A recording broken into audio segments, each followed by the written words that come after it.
बिस्मिल्लाहिर्रहमानिर्रहीम। आज का हमारा टॉपिक है कि जावा के अंदर हम इनपुट और आउटपुट कैसे करवाते हैं और हम इसके बारे में बेसिक चीज़ें पढ़ेंगे सबसे पहले। और फिर जो नेक्स्ट हमारा लेक्चर होगा उसके अंदर हम ज़रा डिटेल से इन चीज़ों को एक्सप्लोर करेंगे और लैब्स के अंदर हम प्रैक्टिकली इन चीज़ों को करके देखेंगे कि ये कैसे काम करती हैं। तो आज के जो हमारे लेक्चर्स के गोल्स हैं वो ये है कि हम सबसे पहले स्ट्रीम क्लासेस के बारे में पढ़ेंगे कि ये क्या होती हैं। बेसिकली स्ट्रीम्स के थ्रू ही जावा के अंदर आप आईओ कर रहे होते हैं, तो हम इसके बारे में डिटेल से पढ़ेंगे कि स्ट्रीम्स क्या हैं और फिर इसकी टाइप्स कितनी हैं और हम कौन सी टाइप को कहाँ पे यूज़ करते हैं। और फिर हम देखेंगे कि अगर डाटा को आपने रीड करना है टेक्स्ट से या बाइनरी फॉर्मेट से, तो आपको पहले ये पता होना चाहिए कि डाटा को आप टेक्स्ट की फॉर्म में या बाइनरी की फॉर्म में अगर लिखेंगे तो वो कैसे लिखेंगे। स्कैनिंग और फॉर्मेटिंग का एक हमारा टॉपिक होगा आज के लेक्चर के अंदर ही, कि स्कैनिंग के थ्रू हम कैसे यूज़र से इनपुट वगैरह ले रहे होते हैं और फॉर्मेटिंग में कि हम कैसे किसी खास फॉर्मेट के अंदर अपनी आउटपुट अगर लिखना चाह रहे हों यूज़र के लिए जो उसकी ह्यूमन रीडेबल हो, ज़्यादा आसानी से समझ आने वाली हो, तो वो कैसे हम कर सकते हैं। कमांड लाइन से हमने इनपुट आउटपुट करवानी है तो उसका क्या तरीक़ेकार होता है।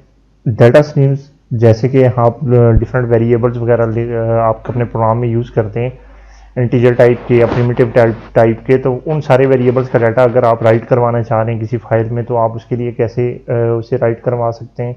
और फिर एक ऑब्जेक्ट स्ट्रीम है कि जिस तरह आपके डिफरेंट ऑब्जेक्ट्स हैं आपके प्रोग्राम में यूज़ हो रहे होते हैं, आप उनका डाटा राइट करवाना चाह रहे हैं किसी जगह पे या रीड करना चाह रहे हैं कहीं से डाटा और उससे ऑब्जेक्ट बनाना चाह रहे हैं, तो ये सारे काम आप कैसे करेंगे। तो ये एक बड़ा इंटरेस्टिंग टॉपिक है और मोर प्रैक्टिकल नेचर का ये टॉपिक है। हम थ्योरेटिकली जस्ट कुछ चीज़ों का इंट्रोडक्शन करेंगे और जब जिस टाइम पे हम प्रैक्टिकल करेंगे तो उस टाइम पे हमारी अंडरस्टैंडिंग इसके बारे में क्लियर हो जाएगी। सबसे पहले ये है कि स्ट्रीम क्लासेस का हम देखते हैं कि ये क्या होती हैं। तो स्ट्रीम से आपकी मुराद क्या है कि एक पाथ है जिसमें डाटा फ्लो कर रहा है। ये जिस तरह मैंने एक कॉन्सेप्चुअल व्यू बनाया हुआ है कि ये देखें ये एक स्ट्रीम है, इस स्ट्रीम में जो है ना वाटर एक जगह से फ्लो करके दूसरी जगह में जा रहा है। तो जब भी आप स्ट्रीम की बात करते हैं तो आपके माइंड में दो चीज़ें आती हैं कि एक तो इसका सोर्स क्या है और एक इसकी डेस्टिनेशन क्या है। ठीक है, तो सेम इसी तरीके से जिस टाइम पे आप आईओ करवा रहे होते हैं तो उस टाइम पे भी आपके पास एक सोर्स होता है और एक डेस्टिनेशन, और डाटा आपका हमेशा सोर्स से डेस्टिनेशन की तरफ फ्लो करता है और वो स्ट्रीम्स की फॉर्म में होता है कि कंटिन्यूसली फ्लो कर रहा होता है। बेसिकली स्ट्रीम से आप दो तरह के ऑपरेशन प्रोग्राम में परफॉर्म करवा रहे होते हैं, या आपकी ख्वाहिश भी यही है कि ये दो तरह के ऑपरेशन ही हो। या तो आप स्ट्रीम्स को आउटपुट पे किसी जगह पे राइट करवा रहे होंगे, डिस्प्ले करवा रहे होंगे या कहीं सेंड कर रहे होंगे, या फिर आप स्ट्रीम्स को रीड कर रहे होंगे कहीं से कोई इनपुट लेके किसी डिवाइस से कोई ले रहे होंगे इनपुट, या आप सिंपल कीबोर्ड से इनपुट ले रहे। तो आप स्ट्रीम से या रीडिंग कर सकते हैं या राइटिंग कर सकते हैं, या आउटपुट करवा सकते हैं या इनपुट करवा सकते हैं। अगर हम स्ट्रीम को राइट करवा रहे हों तो हमारा जो डाटा है वो किसी ना किसी जगह से हम उसे रीड करते हैं और किसी ना किसी सोर्स फाइल के ऊपर हम उसे राइट करवाते हैं। और रीडिंग से हम क्या करते हैं कि किसी सोर्स फाइल से हम डाटा को रीड कर रहे होते हैं। ठीक है, मतलब इस ये यहाँ पे सोर्स फाइल का एक कॉन्सेप्ट ज़रा बताया गया है कि सोर्स फाइल कौन सी है। अगर तो आप राइट करवा रहे हैं तो फिर आपकी सोर्स फाइल वो है जिसके अंदर आप राइट करवा रहे हैं, और अगर आप रीड कर रहे हैं तो आपकी सोर्स फाइल वो है जिससे आप रीड कर रहे हैं डाटा को। ये कॉन्सेप्चुअल व्यू है कि आप अगर इनपुट स्ट्रीम कर रहे होंगे यूज़ या रीडिंग कर रहे हैं तो एक्चुअली आप क्या कर रहे हैं, ये आपका प्रोग्राम है। तो आप डिफरेंट डाटा सोर्सेज हैं जिसमें कोई और प्रोग्राम हो सकता है, कोई सिंपल टेक्स्ट फाइल हो सकती है, कोई दूसरा कंप्यूटर हो सकता है, कोई भी और चीज़ हो सकती है। आप इससे डाटा को लेते हैं और अपने प्रोग्राम के अंदर उसको लेके आते हैं। और अगर आप आउटपुट स्ट्रीम यूज़ कर रहे हैं या राइटिंग करवा रहे हैं तो आप क्या करते हैं, आपके प्रोग्राम में जो डाटा है आप उसे उठा के या किसी दूसरे प्रोग्राम को सेंड कर रहे होते हैं, या किसी फाइल में राइट करवा रहे होते हैं, या फिर किसी और डिवाइस को सेंड कर रहे होते हैं। तो ये बेसिक है कि इनपुट स्ट्रीम कैसे काम करती है और आउटपुट स्ट्रीम कैसे काम करती है। अब जावा के अंदर स्ट्रीम की टाइप्स कितनी हैं, तो जनाब सबसे बेसिक स्ट्रीम की दो टाइप्स हैं, एक को कहते हैं बाइट स्ट्रीम और एक को कहते हैं कैरेक्टर स्ट्रीम। फिर फर्दर इनकी अपनी अपनी टाइप्स आ जाती हैं कि बाइट स्ट्रीम की कौन सी क्लासेस हैं और कैरेक्टर स्ट्रीम की कौन सी क्लासें हैं। ये java.io ये एक बहुत बेसिक पैकेज है जिसके अंदर IO से रिलेटेड सारी क्लासेस मौजूद हैं, और इसके अंदर जो मेन क्लासेस हैं वो दो ही हैं, एक बाइट स्ट्रीम के लिए और एक करेक्टर स्ट्रीम के लिए है। और फिर फर्दर जो है ना इसी बाइट स्ट्रीम को यूज़ करके आपकी इनपुट स्ट्रीम बनाई जाती है और आउटपुट स्ट्रीम बनाई जाती है। करेक्टर स्ट्रीम्स को यूज़ करके आपका रीडर बनता है और राइटर बनता है। तो इन दोनों में डिफरेंस क्या है बाइट और करेक्टर स्ट्रीम में?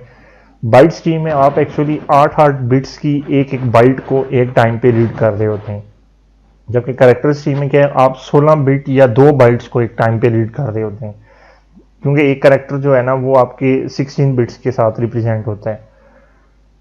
तो ये इनका डिफरेंस है। और इसी तरह इनपुट और आउटपुट स्ट्रीम में इसकी भी बाइट स्ट्रीम के लिए और करेक्टर की भी इनपुट आउटपुट है। यहाँ पे जावा ने थोड़ा नेमिंग कन्वेंशन यूज़ किया है कि करेक्टर स्ट्रीम में जो इनपुट स्ट्रीम है उसे रीडर का है, जो आउटपुट स्ट्रीम है उसे राइटर का है, जबकि बाइट स्ट्रीम में जो इनपुट स्ट्रीम है उसे इनपुट स्ट्रीम का है, जो आउटपुट स्ट्रीम है उसे आउटपुट स्ट्रीम का है। और फर्दर इनकी टाइप्स क्या हैं, जिस तरह ये देखें, हम अगर बाइट स्ट्रीम की बात करें तो फाइल इनपुट स्ट्रीम ये इनपुट स्ट्रीम की एक क्लास है। इसी तरह बाइट एरे इनपुट स्ट्रीम ये भी इनपुट स्ट्रीम की एक क्लास है।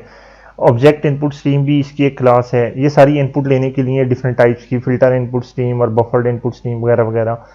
और आउटपुट स्ट्रीम्स में क्या है, सेम वही वाली क्लासेस हैं जो आउटपुट करने के काम आती हैं, जैसे फाइल आउटपुट स्ट्रीम है, बाइनरी एरे आउटपुट स्ट्रीम है, ऑब्जेक्ट आउटपुट स्ट्रीम है, पाइप्ड आउटपुट स्ट्रीम है, फिल्टर आउटपुट स्ट्रीम है, बफर्ड आउटपुट स्ट्रीम है, डाटा आउटपुट स्ट्रीम है। ये सारी आउटपुट क्लासेज हैं, आउटपुट स्ट्रीम क्लासेज हैं। तो जब भी आप ये स्ट्रीम का कीवर्ड यूज़ कर रहे होंगे किसी क्लास के अंदर, आप यूज़ होता हुआ दिखेंगे तो आपके जहन में एक चीज़ फ़ौरन आ जानी चाहिए कि भाई ये जो है ना 8 बिट्स के फॉर्म में डाटा को रीड कर रही है, या इसके अंदर जो डाटा रीड हो रहा है वो बाइट की फॉर्म में रीड हो रहा है, मतलब एक बाइट, दूसरा बाइट, तीसरा बाइट, इस तरह से। अब करेक्टर स्ट्रीम्स में क्या है कि करेक्टर को रिप्रेजेंट करती हैं। करेक्टर बेसिकली 2 बाइट्स पे मुश्तमिल होता है और रीडर और राइटर इनके नाम है। रीडर से मुराद आपकी इनपुट स्ट्रीम है और राइटर से मुराद आपकी आउटपुट स्ट्रीम है। और इनकी फर्दर क्लासेस क्या है, जिस तरह बफर रीडर क्या है कि ये इनपुट स्ट्रीम टाइप की एक चीज़ है, लेकिन ये करेक्टर को रीड करेगा। इसी तरह करेक्टर एरे रीडर है, स्ट्रिंग रीडर है, filter reader, input stream reader, file reader, ये सारी इसकी इनपुट स्ट्रीम या इनपुट करेक्टर स्ट्रीम की टाइप्स हैं, इसलिए रीडर इन सब के साथ लगा हुआ है। और जो आउटपुट स्ट्रीम्स वाली क्लासेस होंगी उन सब के साथ राइटर लगा हुआ है। और ये देखेंगे नीचे मैंने लिखा भी है कि ये सारी राइटिंग स्ट्रीम है, ये सारी रीडिंग स्ट्रीम है, इसी तरह ये सारी राइटिंग स्ट्रीम है और ये सारी की सारी रीडिंग स्ट्रीम है। अभी ये मैं एक छोटी सी रिप्रेजेंटेशन आपको बता रहा हूँ। लेट सपोज कि ये एक नंबर है आपके पास 85050। अगर आप इसे करेक्टर स्ट्रीम की फॉर्म में देखेंगे तो इसमें हर एक नंबर जो है ना ये एक करेक्टर रिप्रेजेंट हो रहा है। जिस तरह ये देखें 8 एक करेक्टर है, 5 एक करेक्टर है, 0 एक करेक्टर है, 5 0, ये सारे एक एक करेक्टर की फॉर्म में आपको रिप्रेजेंट हो रहे हैं। लेकिन अगर आप इसे बाइनरी फॉर्मेट में देखना चाह रहे हैं या बाइट स्ट्रीम की फॉर्म में अगर आप देखेंगे तो इसकी सबसे पहले बाइनरी बनेगी और वो ये बन जाएगी 0101110000110010 और 1, बाकी सारे 0 हैं।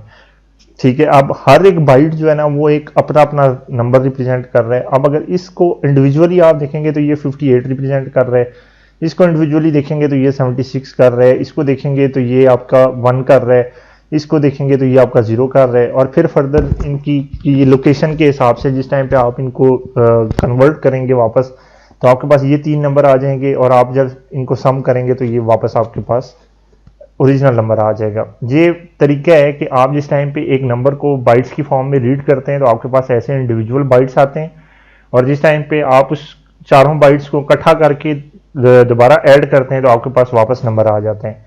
जबकि करेक्टर की फॉर्म में आपका क्या होगा कि ये 2 बाइट्स मिलके एक करेक्टर बनाएंगे, ये एक वैल्यू रिप्रेजेंट करेंगे, ये 2 मिलके एक वैल्यू रिप्रेजेंट करेंगे, और इस तरह से आखिर में इन दोनों को आप इकट्ठा करेंगे तो आपका वो जो करेक्टर स्ट्रीम बनी हुई आ रही, जो करेक्टर भी था वो आपके पास बना हुआ वापस आ जाएगा। तो ये बेसिक इनके दरमियान डिफरेंस है।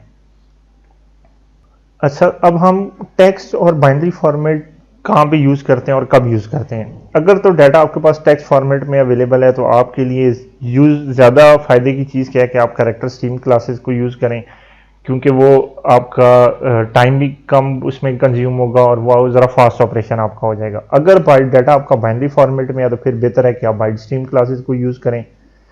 जो टेक्स्ट फॉर्मेट में जो डाटा होता है वो ह्यूमंस के लिए इजी होता है रीड करना, स्टोरेज जो है ना उसकी वो लेकिन जो बाइनरी फॉर्मेट में डाटा है उसकी स्टोरेज कम होती है, या वो ज़्यादा कम्पैक्ट होता है एज़ कम्पेयर टू कैरेक्टर के लिए बाइनरी को कन्वर्जन नहीं करनी पड़ती कंप्यूटर को, जबकि कैरेक्टर को कन्वर्जन करनी पड़ती है। तो हर एक का अपना अपना फ़ायदा है, नुकसान भी है। तो आपने कैरेक्टर स्ट्रीम क्लासेस कब यूज़ करनी है, जब आपका डाटा टेक्स्ट फॉर्मेट में होगा, और बाइनरी कब यूज़ करनी है, जब डाटा आपका बाइनरी फॉर्मेट के अंदर होगा। अच्छा, एक हम देखते हैं कि बाइट स्ट्रीम को ज़रा देखते हैं कि ये बाइट स्ट्रीम्स के अंदर हो क्या रहा है। बाइट स्ट्रीम्स के अंदर मैंने आपको पहले बताया कि इनपुट और आउटपुट ऑपरेशन 8-8 बिट्स या एक बाइट की फॉर्म में होता है। ये जिस तरह देखें, ये आपका सारा डाटा था, इसमें ये सारी बाइट्स हैं। एक बाइट है, दूसरा बाइट, तीसरा बाइट, चौथा बाइट। और रीडिंग जब आप कर रहे हैं, आप 1 बाई 1 एक एक बाइट को रीड करते हुए जा रहे हैं, और राइटिंग भी जब कर रहे हैं, आप 1 बाई 1 एक एक बाइट को राइट करवा रहे हैं। बाइट स्ट्रीम क्लासेस आपको क्या क्या फंक्शनैलिटीज़ प्रोवाइड करती हैं? बाइट स्ट्रीम क्लासेस बहुत सारी होती हैं, और ये आपको डिफरेंट टाइप के फंक्शंस प्रोवाइड करती हैं कि आप बाइट स्ट्रीम्स को रीड कैसे कर सकते हैं, राइट कैसे कर सकते हैं, उनको डिफरेंट मैनिपुलेशन कैसे कर सकते हैं। तो ये डिफरेंट टाइप की आपको क्लासेस मिलेंगी। और जो बेसिक 2 टाइप्स की क्लासें हैं, उनमें एक इनपुट स्ट्रीम क्लास है और एक आउटपुट स्ट्रीम क्लास है। इनपुट स्ट्रीम क्या है कि वो बाइट्स की फॉर्म में डाटा आपका कहीं ना कहीं से रीड करेगी। आउटपुट स्ट्रीम क्या है कि वो बाइट्स की फॉर्म में डाटा आपका कहीं ना कहीं राइट करवाएगी। अभी हम देखते हैं कि इन इनपुट और आउटपुट स्ट्रीम क्लासेस के अंदर जो कॉमन मेथड्स हैं वो कौन कौन से हैं। एक राइट का एक मेथड है कि जो भी आपने डाटा जब राइट करवाना होगा तो आप सिंपल राइट का एक फंक्शन कॉल करके राइट करवा सकते हैं। फिर ये है कि आप एक पूरी एरे है, बाइट्स की एरे है, आप उसको राइट करवाना चाह रहे हैं तो आप राइट के अंदर एक एरे बाइट टाइप की पास करवा के भी राइट करवा सकते हैं। फिर अगर आप कोई रेंज देना चाह रहे हैं, एक बाइट की एरेज के अंदर एक खास रेंज का डाटा करवाना चाह रहे हैं, तो आप एरे के साथ 2 आर्गूमेंट्स मिनिमम और मैक्सिमम के लिए वो भी पास करके इसको राइट करवा सकते हैं। क्लोज का एक फंक्शन है कि जब भी आप राइटिंग करवाएंगे किसी भी चीज़ की, तो आपने क्या करना है, उसके बाद स्ट्रीम को क्लोज करना है, उसके लिए ये फंक्शन आप क्लोज करेंगे। और फ्लश का एक फंक्शन है कि आपने स्ट्रीम को किसी मिड में ही जाके राइट करवाना है, मतलब अभी वो 8 बिट टूट के उसके पूरे नहीं हुए थे, तो आपने क्या करना है, फ्लश कर दिया ताकि वो स्ट्रीम वहाँ पे ख़त्म हो जाए। और इसी तरह इनपुट जो क्लासेस हैं स्ट्रीम की, उनके कुछ यूज़फुल मेथड्स कौन से हैं। रीड है कि आप डाटा को रीड करना चाह रहे हैं, या फिर पूरी एक एरे को आप रीड करना चाह रहे हैं। इसी तरह या फिर एक रेंज ऑफ एरे है, एरे के अंदर एक खास रेंज को आप रीड करना चाह रहे हैं। फिर अवेलेबल का एक फंक्शन है, स्किप का, रीसेट का और क्लोज का। ये सारे फंक्शन है जिस टाइम पे हम प्रैक्टिकली इनको यूज़ करेंगे तो आपको वहाँ पे ज़्यादा अच्छे तरीके से समझ आ जाएगी।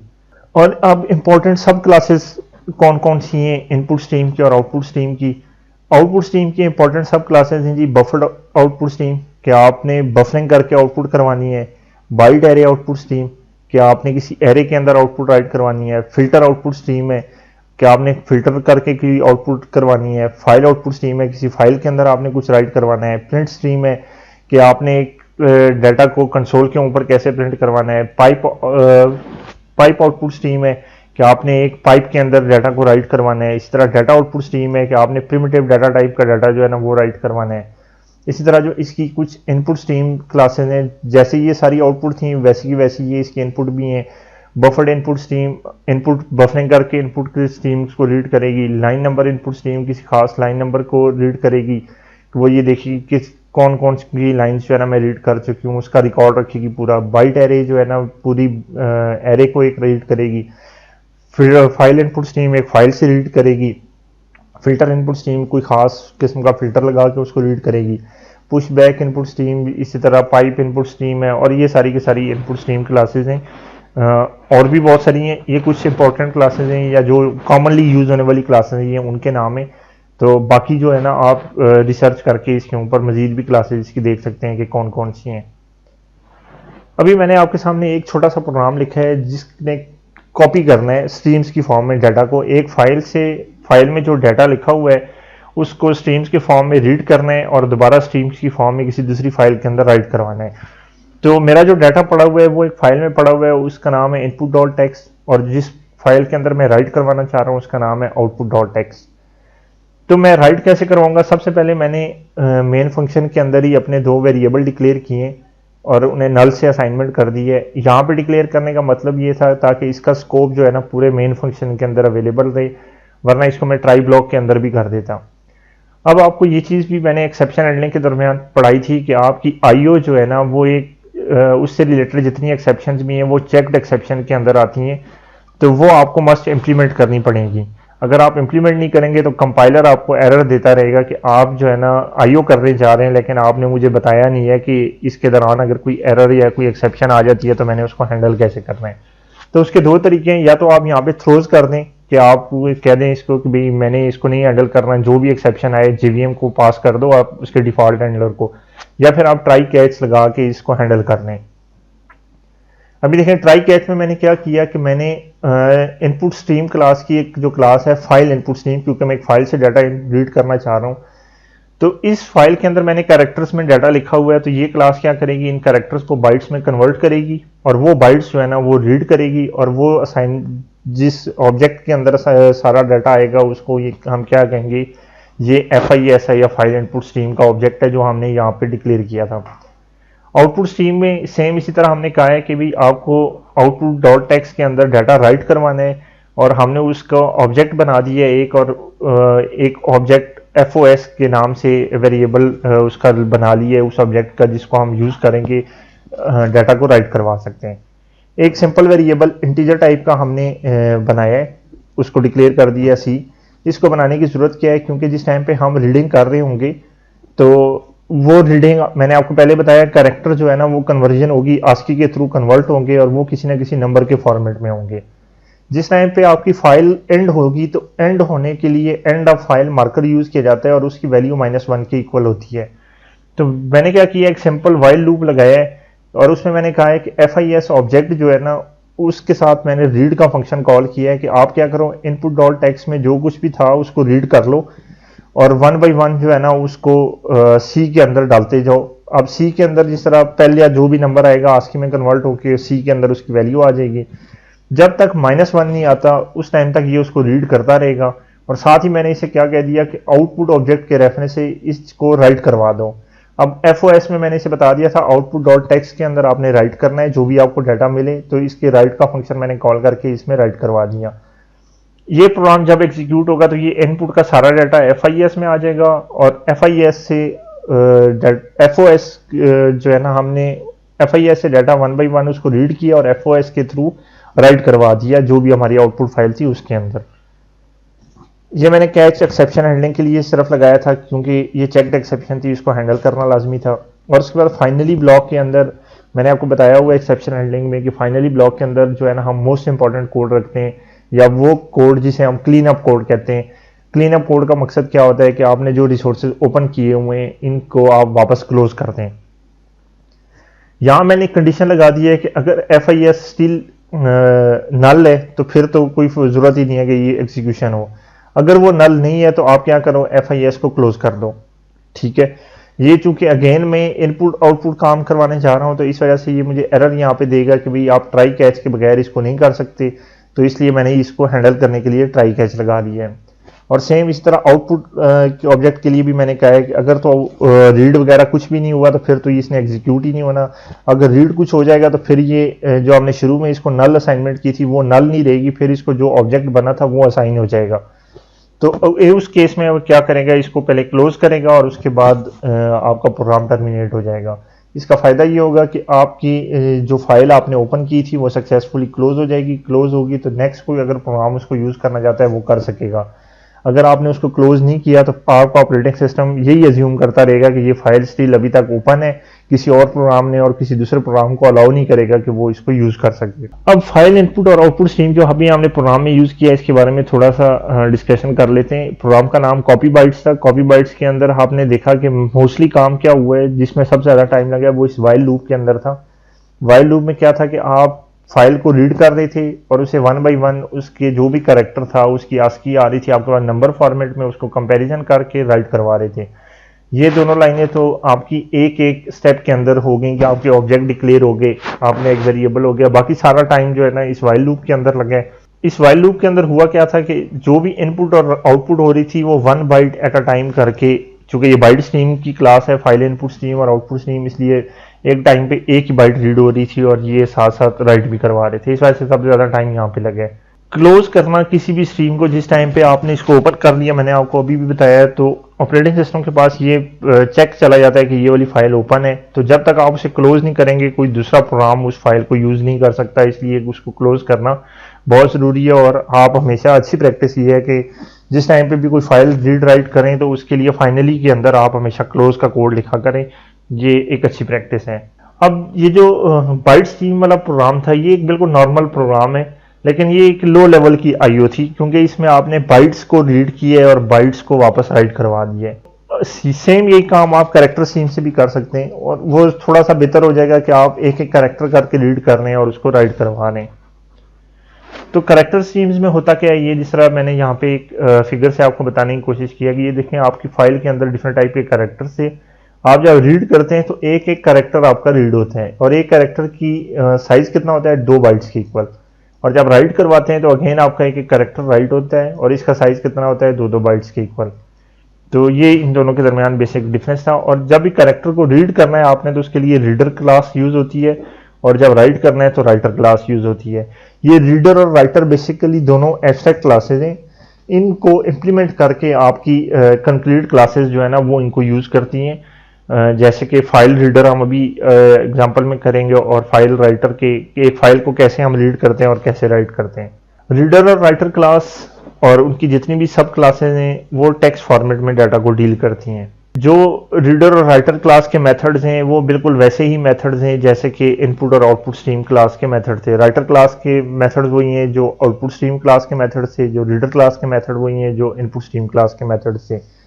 डिफरेंस क्या है कि जो रीडर और राइटर हैं ये कैरेक्टर्स में डील कर रहे होते हैं या 2 बाइट्स की फॉर्म में डाटा को रीड कर रहे होते हैं, जबकि जो दूसरा आपका स्ट्रीम्स हैं वो आपकी बाइट्स की फॉर्म में डाटा को आईओ करवा रही होती है। अब इनकी कुछ इंपॉर्टेंट क्लासेस हैं।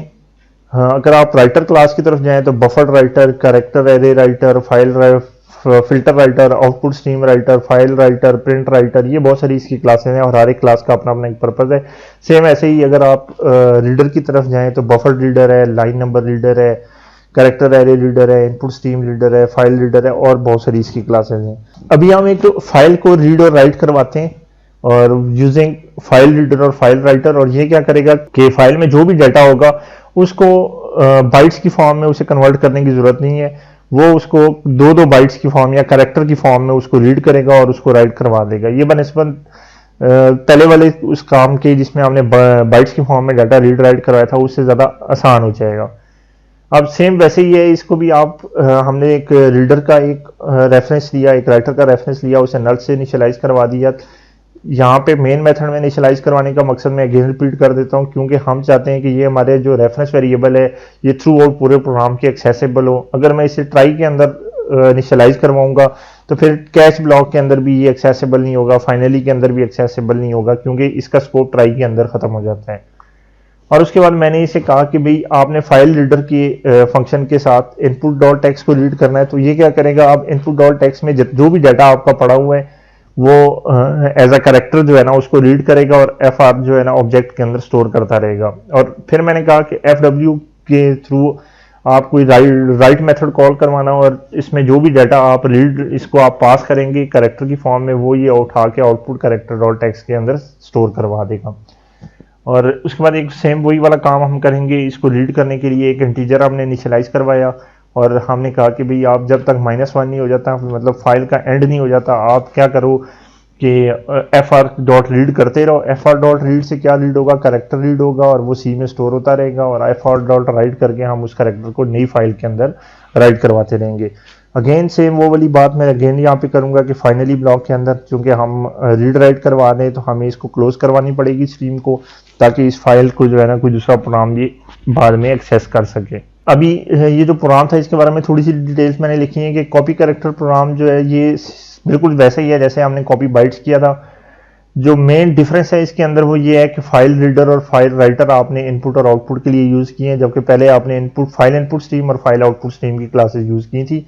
आप लोगों ने ये चीज नोट की होगी, कॉपी बाइट में और कॉपी कैरेक्टर में आपने एक इंटीजर टाइप का वेरिएबल लेके रीड और राइट करवाया है। तो इसके अंदर फर्क क्या है कि कॉपी कैरेक्टर के अंदर जो इंटीजर टाइप का वेरिएबल है जो कैरेक्टर वैल्यू होल्ड कर रहा है वो 16 बिट्स के अंदर जो है ना एक कैरेक्टर की वैल्यू को होल्ड कर रहे हैं, जबकि कॉपी बाइट के अंदर जो इंटीजर टाइप का वेरिएबल था वो मैंने आपको इस पिक्चर में भी दिखाया था, वो 8 बिट्स के अंदर उसको होल्ड कर रहा था वैल्यू को।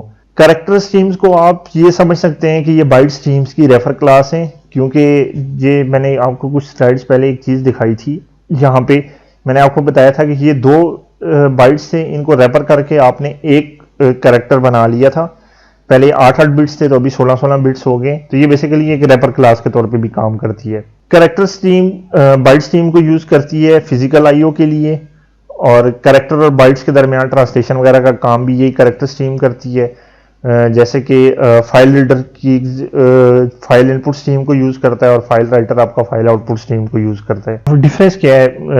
मतलब हमें कुछ लिमिटेशंस मिलती हैं फाइल को रीड करने में, बाइट्स की फॉर्म में हो या कैरेक्टर की फॉर्म में हो, दोनों को जब हम रीड करवा रहे होते हैं किसी फाइल को, अगर कोई बड़ी फाइल है तो कुछ लिमिटेशंस हैं उसके अंदर। जैसे कि क्या, अगर आप हर एक कैरेक्टर के बाद, मतलब आपने एक कैरेक्टर रीड किया, उसके बाद उसे किसी वेरिएबल में स्टोर किया, फिर उसके बाद दूसरा रीड किया, फिर स्टोर किया, तो आपकी बार बार सिस्टम कॉल्स जो है ना वो चल रही होती हैं, जिसकी वजह से आपका काफी ज्यादा टाइम जो है ना वो वेस्ट हो रहा होता है।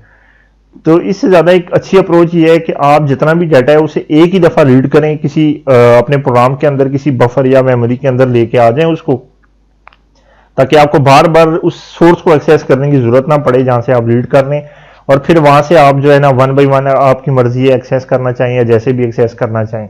तो इस चीज को सॉल्व करने के लिए आपके पास बफर्ड स्ट्रीम्स आई थी।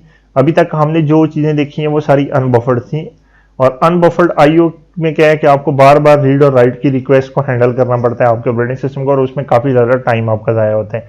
ये बिल्कुल वैसे ही है, अगर फर्ज किया कि आपने 1 GB की एक मूवी कॉपी करनी है तो वो आपका इतना टाइम नहीं लगाएगी जितनी अगर आपने 100 MB की बहुत ज्यादा फाइलें जो है ना वो कॉपी करनी है, बेशक उनका साइज 1 KB का हो, तो वो आपका ज्यादा टाइम लगेगी। क्यों? जिस टाइम पे एक फाइल रीड होगी वो राइट होगी, फिर रिक्वेस्ट जाएगी, दूसरी फाइल रीड होगी, फिर राइट होगी, तो उसमें काफी टाइम लगेगा। जबकि मूवी वाले केस में क्या है कि आपकी फाइल एक दफा रीड होना शुरू हुई, जब तक वो खत्म नहीं हो जाती वो तब तक दोबारा जो है ना रिक्वेस्ट नहीं भेजेगा, तो इस तरह उसमें आपका काफी कम टाइम लगता है। बफर स्ट्रीम की वजह से क्या है, आपका प्रोग्राम बहुत ज्यादा एफिशिएंट हो जाता है, फास्ट हो जाता है आपका प्रोग्राम, और जो डिस्क को बार बार उसे एक्सेस करना पड़ता है, आईओ के अंदर जो टाइम वेस्ट हो रहा होता है वो कम लगता है, या अगर आप नेटवर्क से कर रहे हैं तो नेटवर्क एक्टिविटी का टाइम कम लगता है। तो बफर जो है ना इस वजह से काफी यूजफुल है, और इसकी वजह से आपका जो ओवरहेड है वो काफी कम हो जाता है। बफर्ड इनपुट स्ट्रीम क्या करती है कि मेमोरी एरिया आप डिफाइन करते हैं जिनका नाम होता है बफर, मेमोरी के अंदर कुछ एरिया डिफाइन कर देते हैं कि ये हमारे बफर हैं, उनका साइज वगैरह, लिमिटेशन वगैरह ये सारे आप रख देते हैं, और उस टाइम तक आपने एक सिंपल कॉल दे दी है कि आप डाटा रीड करें बफर के अंदर, वो डाटा रीड होता रहेगा। जब बफर आपका फुल हो जाएगा तो आपने सिंपल एक कॉल देनी है और वो डाटा जितना भी बफर के अंदर था वो आपके प्रोग्राम में रीड हो जाएगा। या आप अगर राइट करवाना चाह रहे हैं तो पहले बफर फिल होता रहेगा और फिर आपने इस तरफ एक कॉल देनी है, और उसके बाद पूरे बफर का डाटा इकट्ठा ही जो है ना एक फाइल में राइट हो जाएगा, तो आपका प्रोग्राम काफी फास्ट हो जाता है। और उसके अलावा आपका कि आप एक बफर स्ट्रीम बनाते कैसे हैं अनबफर्ड स्ट्रीम से, तो उसके लिए अगेन हम रैपिंग का कॉन्सेप्ट यूज करते हैं कि आप एक बफर्ड क्लास को जो है ना एज आर्गुमेंट दे दें किसी बफर्ड क्लास को, तो वो क्या करेगा, उसके ऑब्जेक्ट, जो भी ऑब्जेक्ट उसका बनेगा उसमें जो भी डाटा आ रहा है उसको बफर करता रहेगा, और फाइनली आपके प्रोग्राम में वो यूज हो जाएगा। जिस तरह ये देखें, ये फाइल रीडर और राइटर का अभी हमने प्रोग्राम के अंदर देखा था कि हम इसको रीड कर रहे थे कैरेक्टर स्ट्रीम्स की फॉर्म में। अभी हमने क्या कहा है कि इसको रीड करो और उसको उठा के कहाँ पे डाल दो, बफर रीडर के अंदर। अब ये इसको रीड करता रहेगा और बफर रीडर में डालता रहेगा, और जिस टाइम पे आपका बफर फुल होगा तो आपकी एपीआई कॉल होगी और वो उस डाटा को उठा के ऑब्जेक्ट के अंदर स्टोर करवा देगी। सेम इसी तरह जब आप राइट करवा रहे होंगे तो इसके बफर में राइटिंग होती रहेगी, और उसके बाद वो क्या करेगा, एक ऑब्जेक्ट के थ्रू इसको आउटपुट फाइल जो थी उसमें एक ही दफा फ्लैश करवा देगा या राइट करवा देगा। बफर स्ट्रीम की 4 मेन क्लासेस हैं, जो अभी तक हमने देखा था कि हमारी 4 ही क्लासेस हैं जो मेन चल रही हैं। 2 इनपुट के लिए हैं, 2 आउटपुट के लिए हैं।